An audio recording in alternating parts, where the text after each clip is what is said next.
Yo, what's going on, everybody? Welcome into the Bulls Report. My name is Patrick Siepman. Coming up on today's show, I'm just going to round up the latest trade rumors for the Chicago Bulls with obviously the trade deadline tomorrow on Thursday. And then also showing love to Coby White because he absolutely balled out against the Minnesota Timberwolves last night in probably the best game I have watched from the Bulls in a very, very long time. The energy in the United Center last night was awesome as the Bulls erased a 23-point comeback in the third quarter. It was so much fun watching that game last night, and Coby White was a big reason why the Bulls ended up on top. So we'll show him some love at the second half of today's video. We're going to start off diving into the latest trade rumors and reports that we've heard around this basketball team. But guys, we are going to be going live here on the channel tomorrow at around 12 p.m. Central Time.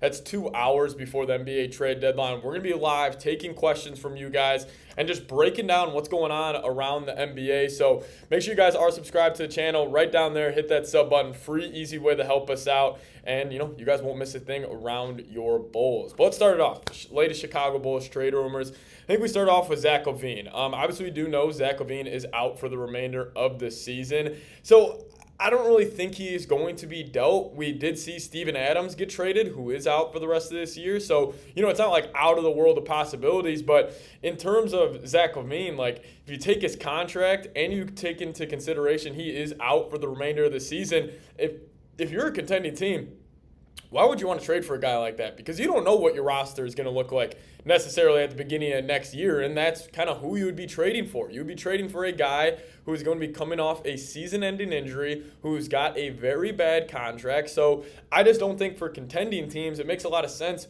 for them to call on LaVine. Now, if it's a team like the Detroit Pistons, who we've heard that they have been linked to LaVine countless times, and I think maybe a trade of Bogdanovich and Joe Harris could be in the cards for the Bulls. And in my opinion, yes, would that not be the haul? If you asked me 3 months ago, would you take this deal for Zach LaVine? I would say hell no and kind of laugh at you.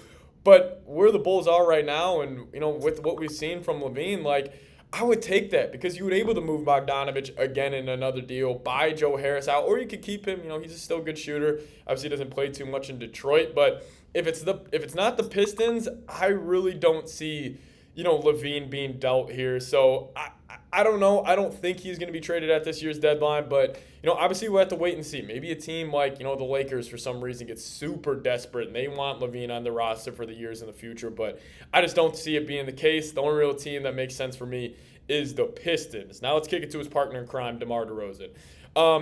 I don't know if the Bulls will be willing to move off DeMar. I think DeMar is the second most likely player to get traded besides Andre Drummond, who we'll talk about here in a second. But Bill Simmons reported throw out a trade idea where it would be the Heat sending, I think it was Tyler Hero and a first for DeRozan and Alex Caruso. So, listen, if that's a deal, I'd probably say no to it. I think the Bulls could get more for Caruso. But in terms of just DeRozan, what his trade value is right now, I'd probably throw it around maybe a protected first-round pick. I don't really think the Bulls could get an unprotected pick for DeRozan, considering he is on a one-year expiring deal. But, hey, DeRozan last night versus the Timberwolves, he still showed his value. He still showed that he could be a guy late in these playoff series. You could kind of just throw him the ball, clear out, flatten out, and he can go get you a bucket at any given moment. So, listen, I don't think DeRozan will be dealt, but if he is, it's going to be a contender. Look out for Miami. Look out for the Knicks maybe in a 3-team trade. Even the Lakers bringing DeRozan back to his hometown, I think could be a possibility too, but maybe Dallas even, but I don't know. It just kind of seems like the Bulls, they just overvalue their own players where it's like they're probably looking for 2 firsts for DeRozan and, other GMs and owners are probably laughing at them, thinking about that. So, listen, if I still had the call right now, I don't think the Bulls make a move except for this guy. I think if I had to guarantee one person being dealt and it's going to suck, it would probably be Andre Drummond.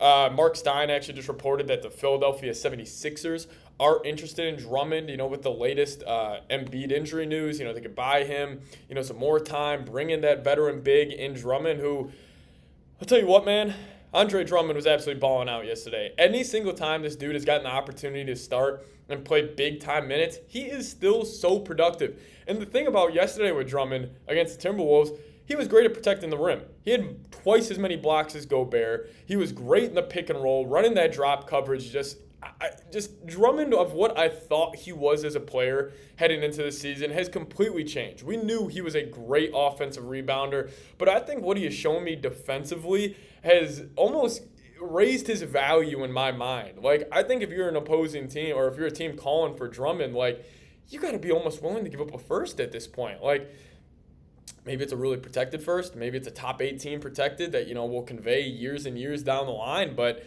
man, I tell you what, Drummond has definitely raised his trade value, because when he is starting, he's still averaging 17-plus rebounds a night and has honestly been way better defensively than, I could have ever imagined.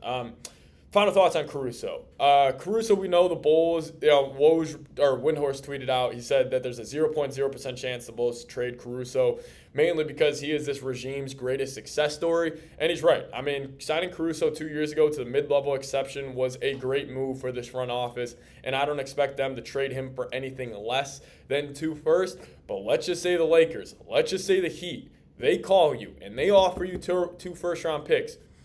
Bulls, you do it in a heartbeat. Caruso's a great player. He is the definition of a winning basketball player. But you got to think more about the future of this franchise instead of just this one season. And I understand it's going to be tough for the Bulls to make moves right now, considering after that big-time win against the Timberwolves last night. But you got to think about this future. Think about the bigger goal of winning championships instead of just maybe winning, one play-in game. So still no real new updates on Caruso. Bulls still want 2 first-round picks, bare minimum for him.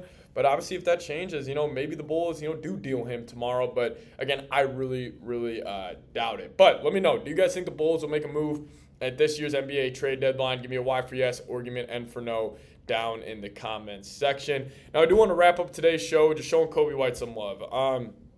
If you guys didn't watch the game last night, it was electric. Coby White, he helped the Bulls erase a 23-point deficit against the Minnesota Timberwolves. He had 21 points in the fourth quarter. And just the thing I see, about his game, and, this is kind of chalk analysis here, but, he just looks more mature. I just feel like he just looks more in control. I felt like in his first couple of seasons in the league, he was trying to play at the pace of the NBA instead of, him controlling the pace as a point guard. And, if we look at another guy in the league like a Jalen Brunson, I think he is so good at that, where it's like, even though he is not the most physically imposing player on the basketball floor, and normally those guys are the ones that control the speed of the game, like a Giannis or a Jokic, like those types of players.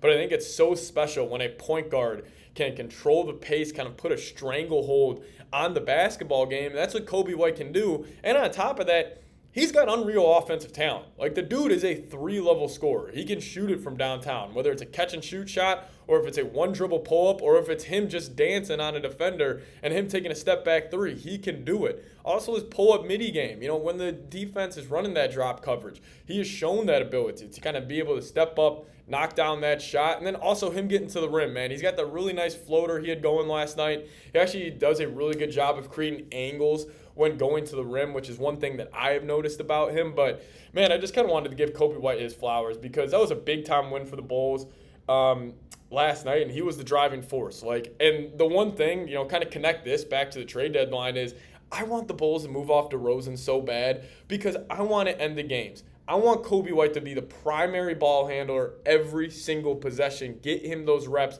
kind of get him that kind of callus that you need in the NBA where he has just seen every drop coverage, every hedge, every pick and roll defense that an NBA team could throw at him, where in 5 years from now, he is that veteran point guard because he's seen it all. And I think we've seen with, LaVine being out, the Bulls can still be a good team without guys like LaVine and DeRozan because, I guess if you think about it like a chalk analysis here, if you get rid of those guys, LaVine and DeRozan, you're obviously going to up the usage rate of Patrick Williams, of Coby White, of Ayo Dosunmu, which is going to help their development. And if they develop, Bulls win more games. So if there's one move I would want the Bulls to make, it would be trading DeRozan for a first-round pick. I would be fine keeping everybody else and just letting these young guys develop, but get the ball out of DeRozan's hands, get it more to the guys like Coby White and Ayo Dosunmu. And I think the Bulls, could be working with something special. But just want to say thank you guys so much for watching today's little at-home style video here at the office. Wanted to get this out quickly for you guys. Make sure you guys are subscribed. Going live on the channel tomorrow. So see you guys next time. As always, go Bulls.